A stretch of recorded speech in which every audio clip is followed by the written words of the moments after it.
अस्सलाम वालेकुम फ्रेंड्स, मैं हूं आपका अपना वकार अहमद और मैं आप सबको खुशामदीद कहता हूं अपने चैनल वकार एक्सपर्टाइज पर। जैसा कि आप सबको पता है कि हम एक पाकिस्तान स्टडीज के बारे में डिस्कस कर रहे हैं, जिसमें हम कंप्लीट लेक्चर्स बना रहे हैं कि पाकिस्तान हिस्ट्री क्या है।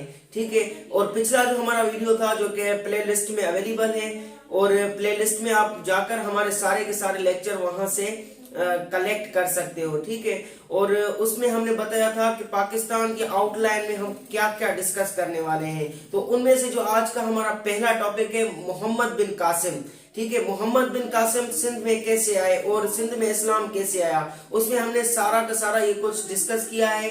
और ज्यादा आपका टाइम लेते हुए मैं आपको कहना चाहूंगा कि अगर आप हमारे चैनल पर न्यू है तो चैनल को सब्सक्राइब कर ले और बेल आइकन के बटन को जरूर प्रेस कर ले, जैसे हमारी हर आने वाली वीडियो आप तक पहले पहुंचे और ये इंफॉर्मेशन अपने फ्रेंड्स तक जरूर शेयर करें।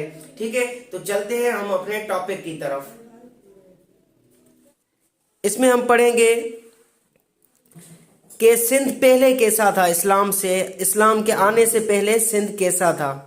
ठीक है, और इस्लाम सिंध में कैसे आया और जो इसके कैरेक्टर्स हैं जिनकी वजह से इस्लाम सिंध में आया है। मोहम्मद बिन कासिम, ठीक है, और जो बिफोर मतलब जिसकी जंग हुई मोहम्मद बिन कासिम की राजा रहर से, और उसके बाद हज्जाज बिन यूसुफ कौन था, इन सब के बारे में हम इसमें डिस्कस करेंगे। और ये 712 से लेकर 715 तक हम इसमें कंप्लीट डिस्कस करेंगे। चलिए अब देखते हैं इसका हिस्टोरिकल बैकग्राउंड। इसका जो हिस्टोरिकल बैकग्राउंड है कि इंडिया की कंडीशन पहले कैसी थी, जब सिंध फतह होने से पहले इंडिया की कंडीशन कैसी थी। हर्षवर्धन नाम एक शख्स होता था जो कि रूल करता था इंडिया पर। ठीक है, हर्षवर्धन, ये कंप्लीट इसका ही रूल चलता था पूरे इंडिया पर। ठीक है, और ये बात है सिंध फतह होने से पहले की। उसके बाद जब उसकी डेथ हो जाती है, जब वो मर जाता है, तो यहाँ पर स्मॉल किंगडम्स बनना स्टार्ट हो जाते हैं। अलग अलग मतलब हर एक इलाके में अपना अपना किंग आ जाता है जो वहां पर रूल करना स्टार्ट कर देता है। ठीक है, और इनमें लैक ऑफ यूनिटी होती है, मतलब इनमें यूनिटी बिल्कुल भी नहीं होती है। इसलिए हर कोई मतलब एक को कोई भी रूलर नहीं मानता है, बस हर इलाके का अलग अलग रूलर बन जाता है। उसके बाद जो पावर हर्षवर्धन के पास होता था वो अब किसी के पास भी यहाँ पर नहीं रहा। ठीक है, नो सेंट्रल पावर, मतलब जो उसके पास एक ही बंदे के पास पावर था, तो अभी यहाँ पर किसी के पास पावर वो नहीं रहा।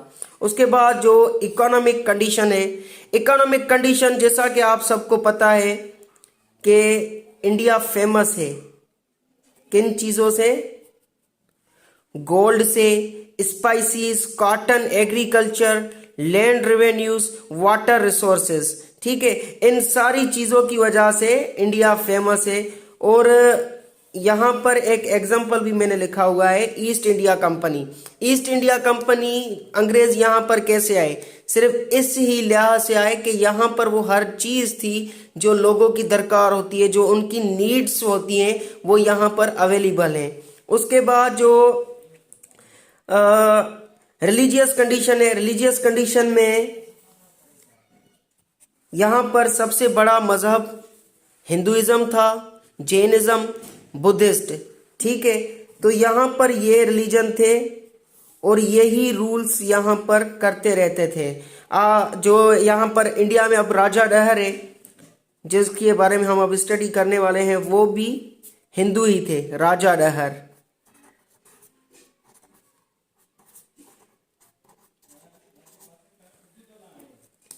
ठीक है, उसके बाद सोशल कंडीशन। ठीक है, इनकी सोशल कंडीशन में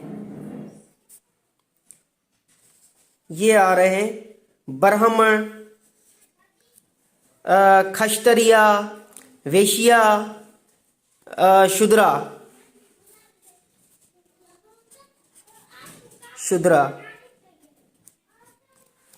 ठीक है, शूदर भी जिसको हम कहते हैं।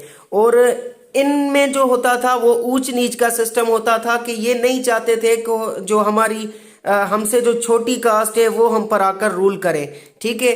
और ये जो चार यहाँ पर ये उनके कास्ट सिस्टम थे, यहाँ पर ये क्या करते थे कि ये किसी और को, फॉर एग्जांपल ब्राह्मण, यहाँ पर सिस्टम में बड़ा कास्ट सिस्टम ये था ब्राह्मण, उसके बाद क्षत्रिय, वैश्य, शूद्रा। ये शूद्रा जो था सबसे कमतर, मतलब इनको समझते थे ये सब लोग। यहाँ पर ये ऊंच नीच सिस्टम होता था कि इसलिए भी यहाँ पर मतलब यूनिटी खत्म हो गई और यहाँ पर जो इनके रूल्स थे वो खत्म होना स्टार्ट हो गए थे, ऊंच नीच सिस्टम।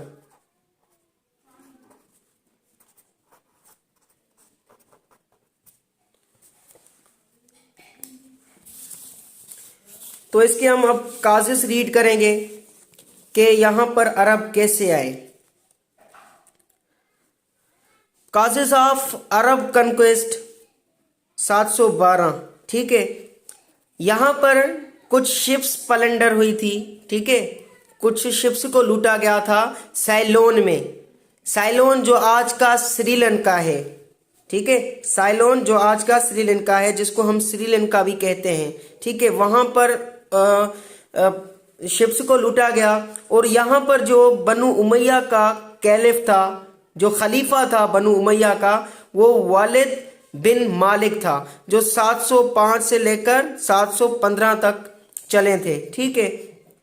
और यहाँ पर जो गवर्नर थे, ईस्टर्न गवर्नर मतलब जो बगदाद, ईरान, इराक, जो इनके जो गवर्नर थे वो थे हज्जाज बिन यूसुफ, ठीक है। और यहाँ पर 8 शिप्स को लूटा गया था सिंध के एरिया में।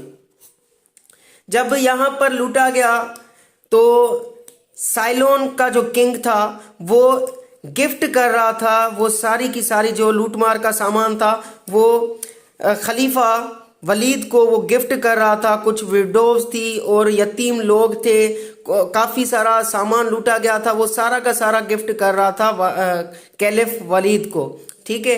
तो उसके बाद जो हज्जाज बिन यूसुफ है, हज्जाज बिन यूसुफ ने डिमांड की राजा डहर से कि ये सारी की सारी चीज़ें मुझे लौटाई जाए, इनको वापस किया जाए। और राजा डहर ने मना कर दिया कि आई कांट डू इट, मैं ये वापस नहीं कर सकता, मुझसे कुछ भी नहीं हो सकता, ठीक है। और राजा डहर रूलर थे सिंध एरिया के 712 में।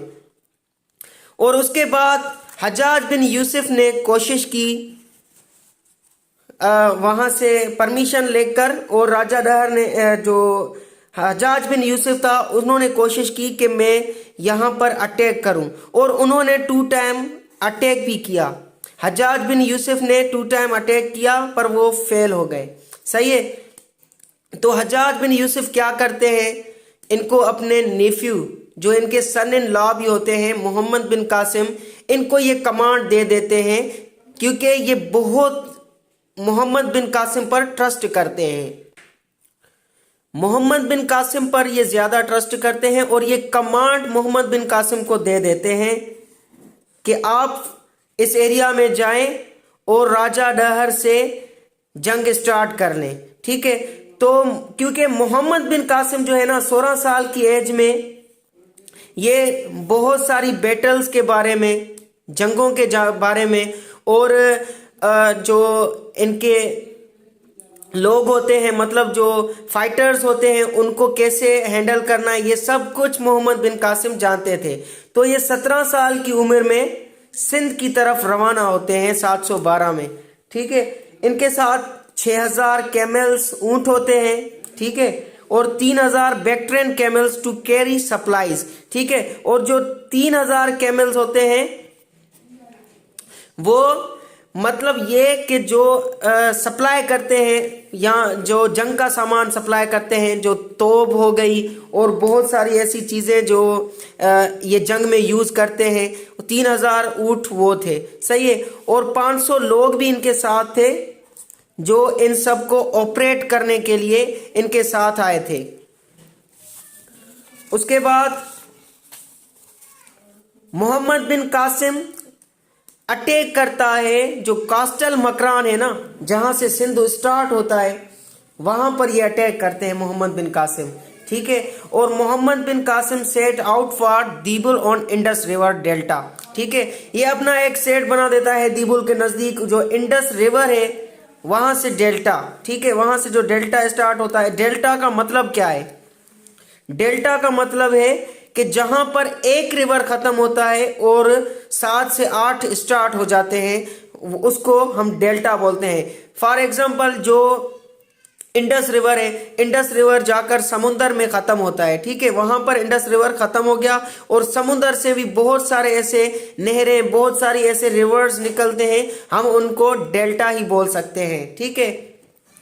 और यहां पर नेवाल एक्सपेडिशन फ्रॉम बासरा, बासरा जो आज का इराक है, ठीक है, बासरा हम बोलते हैं जो आज का इराक है, वाज ऑल्सो डायरेक्टेड, ठीक है। तो उनकी जो वहां पर भी वो डायरेक्टेड हो जाते हैं, ठीक है। और मैं एक बात आपको बताना चाहूं कि मोहम्मद बिन कासिम जितने भी रीजन्स फतह किए, जितने भी रीजन्स कंकरर किए, वो इस वजह से किए कि वहां के रीजन्स में लैक ऑफ यूनिटी थी, वहां के जो रूलर्स थे उनमें यूनिटी नहीं थी, इसलिए वहां पर वो मोहम्मद बिन कासिम कंकरर करते गए, ठीक है। और फॉर एग्जाम्पल ये भी हम ले सकते हैं कि अगर कोई भी बंदा किसी के खिलाफ होता है तो जाहिर सी बात है जो अचानक कोई इसका मुखालिफ मिल जाता है तो उसको वो उसके बारे में और भी बातें बताता है जो उनको पता होती है। तो ऐसे ही मोहम्मद बिन कासिम जब सिंध में आए तो राजा डहर के जो लोग थे वो भी मोहम्मद बिन कासिम से मिल गए और मोहम्मद बिन कासिम को उनके बारे में